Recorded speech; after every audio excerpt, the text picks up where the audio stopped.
नमस्कार शेतकरी मित्रांनो, शेतकऱ्यांची शेतीशाळा प्राकृतिक आधुनिक कृषी शोध प्रशिक्षण चिकित्सालय रामपुरी बुद्रुकमध्ये आपले सहर्ष स्वागत आहे. शेतकरी मित्रांनो, आपण आहोत आज आपल्या हळदीच्या प्लॉटवर आणि आज जे माहिती मी देणार आहे ती लक्षपूर्वक ऐका. या प्लॉटवर पहा तुम्ही पानावर काय दिसतं. या प्लॉटवर पहा तुम्ही पानावर काय दिसतं. बऱ्याचशा हळदीच्या प्लॉटवर तुम्ही पाहिलं असेल की पानावर न्यूट्रिशन डेफिशियन्सी दिसते है ना, किंवा पान किडेलं दिसतं किंवा पान करपलेलं दिसतं है ना. हे असं का होतं की जर मित्रांनो बेसल डोस व्यवस्थित जर टाकला नसेल आणि तुम्ही हाय टेम्परेचरमध्ये जर समजा तुमची कंद किंवा शेंग रानामध्ये टाकली असेल तर तुम्हाला हा प्रादुर्भाव पानावर तुम्हाला पाहायला मिळतो. पण इथं तुम्हाला पाहायला मिळणार नाही, कारण इथं जे आम्ही केलेलं आहे ते डोस मेंटेन केलेला आहे.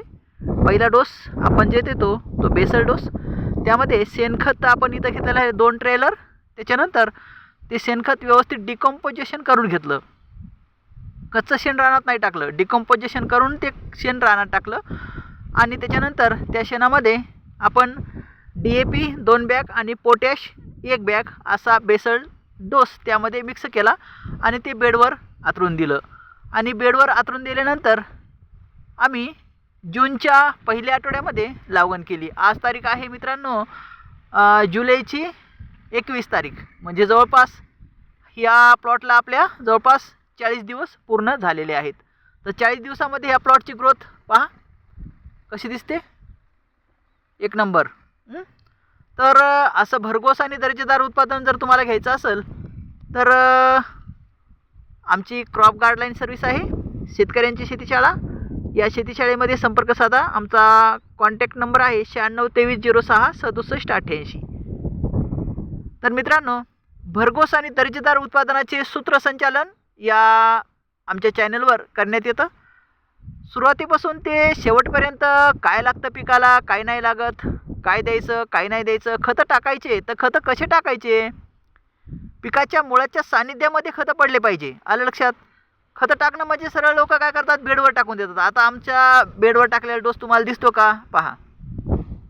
कुठंतरी दिसतो का, कुठं दिसणार नाही, कारण आम्ही डायरेक्ट चर मारला आणि त्या चरामध्ये ते खत झाकून घेतला.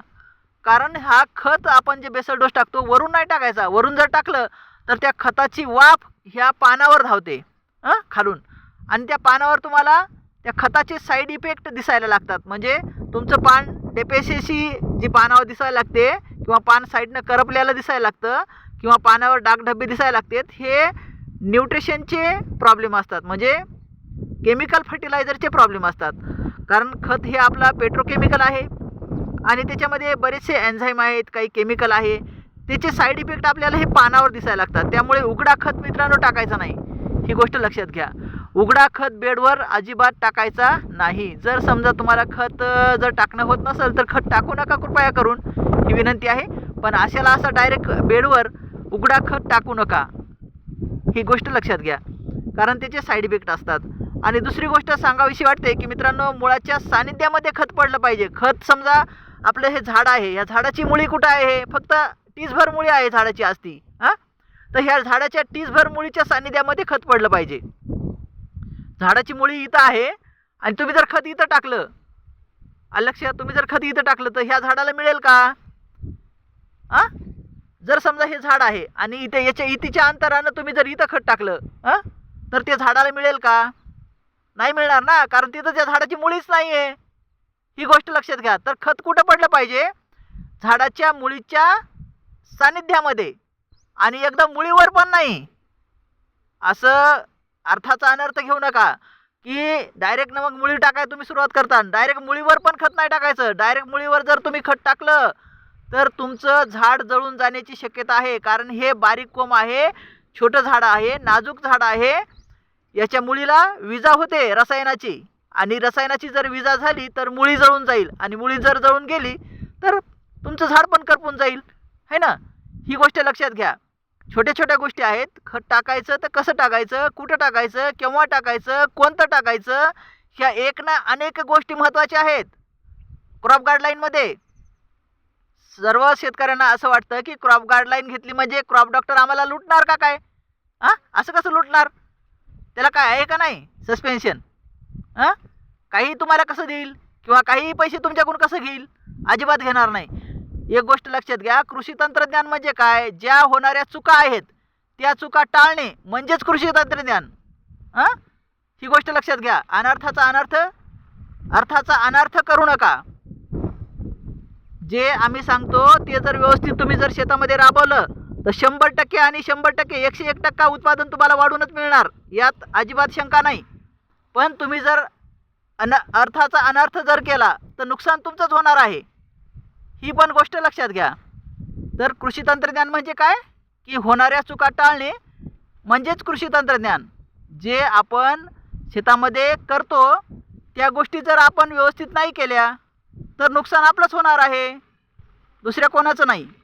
तर ही गोष्ट लक्षात घ्या. खतं टाकायचे तर कुठं टाकायचे, कसे टाकायचे, कामून टाकायचे, पिकाच्या वाढीची अवस्था कोणती आहे, पिकाला आता कोण्या खताची आवश्यकता आहे, आणि पिकाच्या वाढीची अवस्था, वातावरण आणि जमिनीची स्थिती, ह्या सगळ्या गोष्टी लक्षात घेऊनच खताचं व्यवस्थापन करा किंवा स्प्रेचं व्यवस्थापन करा किंवा ड्रेंचिंगचं व्यवस्थापन करा. आलं लक्षात? म्हणजे खत कधी द्यायचा, कोण्या अवस्थेमध्ये द्यायचा, कोणते कंटेन द्यायचे, कसे वापरायचे. आणि दुसरी गोष्ट एक सांगावीशी वाटते की माती अतिरिक्त चढू नका बेडवर. ह्या शेतकऱ्याने लावली, त्या शेतकऱ्याने लावली. काही जण खुरपाण्याच्या पैसे वाचवण्याच्या नादामध्ये बेडवर अतिरिक्त माती लावतात, कल्टिवेशन मारतात मध्ये, आणि त्या कल्टिवेशननं अतिरिक्त माती आपल्या कंदावर पडते किंवा शेंगावर पडते. आणि अतिरिक्त माती जर शेंगावर कंदावर पडली तर पुन्हा फुटव्याला तुम्हाला अडचण येईल. आलं लक्षात? फुटवा जनरेट होणार नाही, ही गोष्ट लक्षात घ्या. पुन्हा फुटवा जनरेट करण्यासाठी वेगळे औषधं तुम्हीच मागता, ही गोष्ट लक्षात घ्या. कारण अतिरिक्त जर माती चढली तर तिथं त्या कंदाला किंवा त्या शेंगाच्या बुंद्यामध्ये टेम्परेचर मिळत नाही, आणि टेम्परेचर जर नाही मिळालं तर तिथं नवीन फुटवा जनरेट होत नाही. मग नवीन फुटवा जर जनरेट नाही झाला तर आपण काय करतो, वेगळे खतं टाकायचं चालू करतो किंवा वेगळी ड्रेंचिंग किंवा वेगळे औषधं. असं करू नका. क्रॉप गाईडलाईन म्हणजे काय आहे की होणाऱ्या चुका टाळणे आणि नवीन टेक्निक पद्धतीनं आपल्याला उत्पादन कसं वाढवता येईल याचा विचार करणे. आलं लक्षात? ही गोष्ट लक्षात घ्या.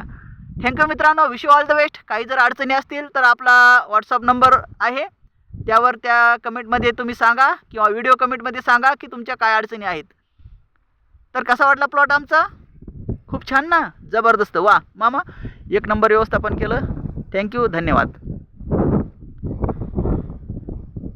Wish you all the best. जय हिंद, जय भारत, वंदे मातरम.